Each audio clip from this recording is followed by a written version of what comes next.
Gatusan ka mga upunganon ang nangindahay sa gipahigayong job fair karong adlaw sa Barangay Maribago siyudad sa Lapu-Lapu. Pipila sa mga nang-apply, mga kanhi trabahante sa sportswear and outdoor apparel sa MEPZ nga baguhay lang mihunong sa ilang operasyon. Siluan mayroon din sa report.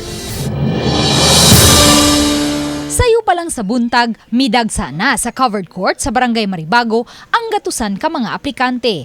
Napo ka mga kompanya ang misalmot sa gipahigayong Barangay Job Fair. Tulo niini mga BPO companies, ang uban mga resorts, manpower services ug supermarkets.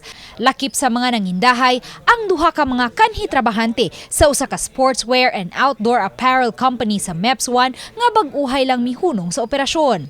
Ang 23 anyos nga si Judy Ann Sabroso kinsa suwer kaniadto misway pagpang-apply sa duha ka managlahing kompanya.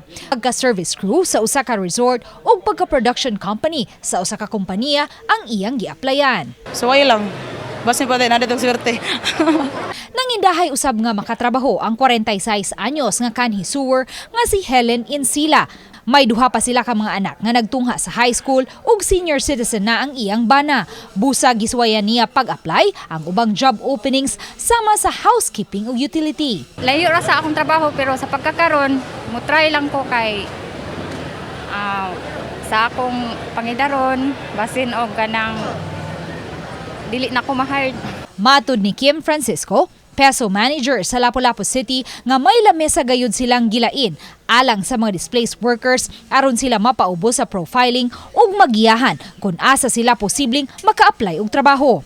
As of 2 p.m. ganiyang hapon, miabot na sa 78 ang mga na-hired on the spot, gikan sa 682 ka mga job applicants. Samtang tulo na usab sa 32 ka mga displaced workers nga misalmo sa job fair ang na-hired on the spot. I would like to encourage our displaced workers, no, especially sa MEPZ nga mangindahay, no, try participating our job fair. Ayaw lang gyud mo kagool, no. Kuan lang gyud, try, no. Daghan kayong mga success stories. Sa Agosto 18, adto na usab sa Barangay Punta Inganyo ipahigayon ng job fair. Uban ni Marlon Malgazo, Luan Merondina, Balitang Bisdak.